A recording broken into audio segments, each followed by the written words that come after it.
Qağa bilan müşkning dostluğu. Bir qağa müşk bilan janjigar dost bo'lishdi. Ular ormanlıqdagi bir to'p daraxtagida har kuni shirin suhbatlar qurishadi. Bir kuni mana mushundaq muңdashib turgan chaqda yiroqdan bir qaplanning o'zlari tarafga qarab kelayotganligini ko'rib qilishdi. Qağa purda uchib daraxtning eng yuqori shig'iga qo'nib oldi. Müşk bo'lsa nima qilishini bilmay daraxt chirmishib aram deganda daraxtning tuvandagi bir dal shag'iga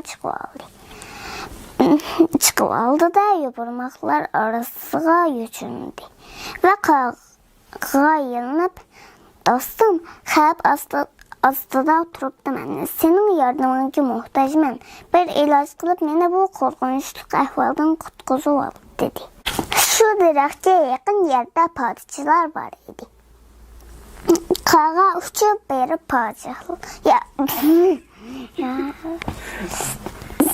Shu daraxtga yaqin yerda podsholar bor edi.